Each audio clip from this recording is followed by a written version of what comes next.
People always ask me, how do I create the person of my dreams that I want in my life? And I always say, take out a piece of paper, write down everything you want in that person, and then become it. Because so many people have so many interesting definitions about what they think love is.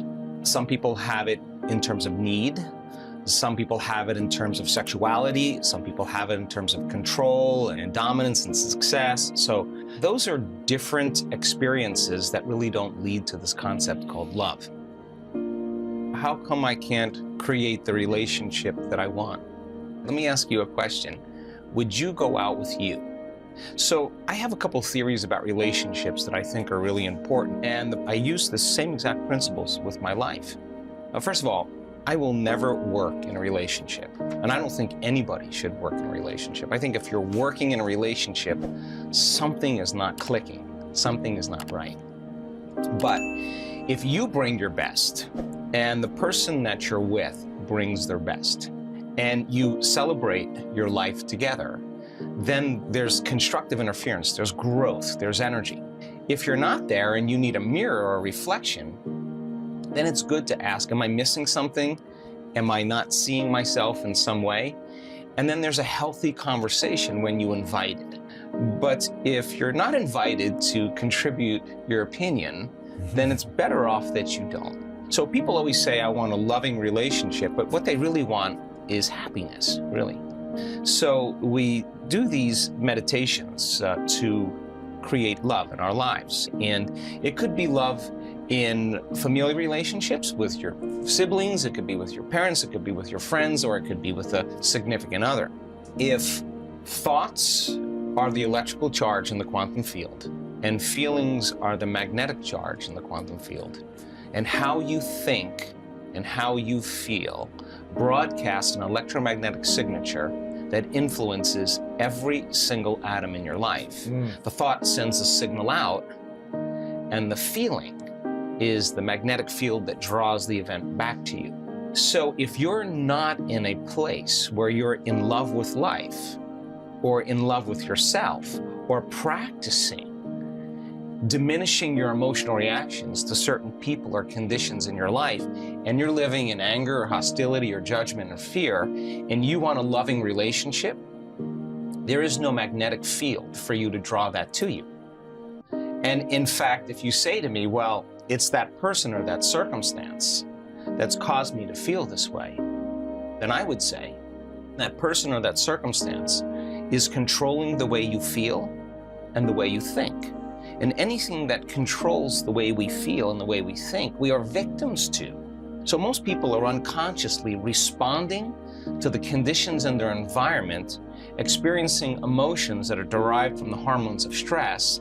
Those emotions cause us to feel separate from our dreams. They heighten our senses, so if we can't see them, it doesn't exist.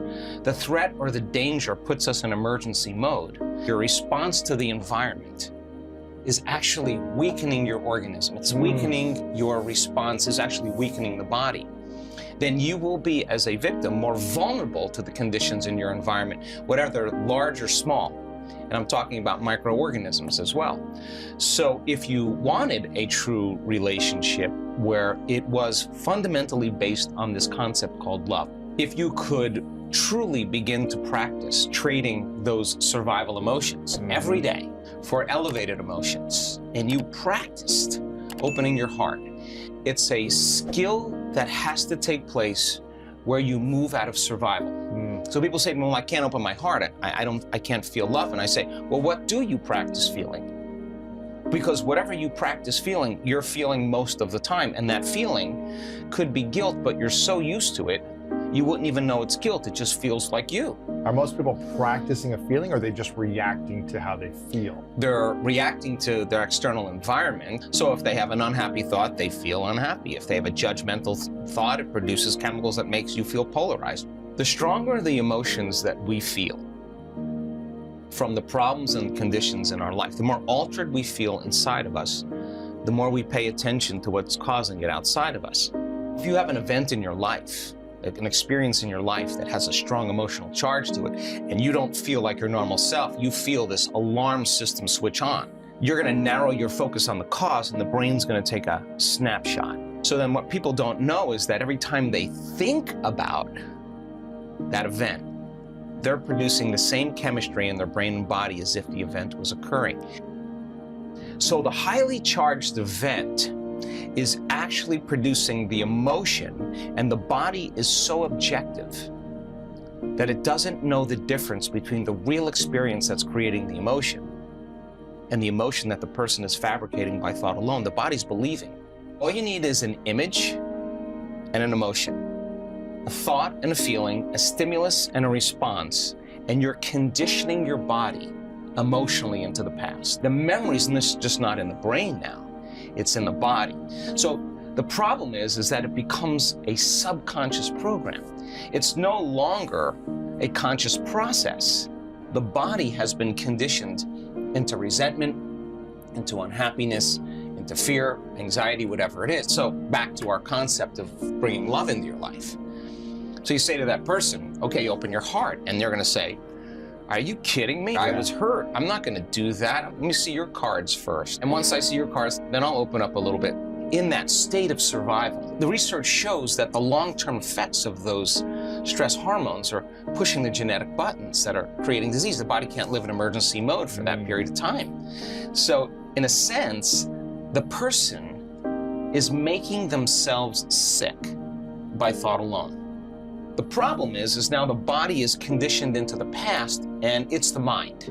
All of this energy is stored in the body, and now the person has to leave their unhappiness and step out into the unknown. They have to get out of the familiar feelings that has defined them. So they'll say, I can't really feel joy. I can't really feel love. And what they're really saying is, I've been conditioning my body emotionally so much into the past that I can't feel anything else other than what I know. People say anger, fear, those are altered states. The survival chemicals are actually knocking your brain and body out of balance. You're out of balance in that moment. And if you keep doing that, the imbalance is now the new balance. And now you're altered emotionally.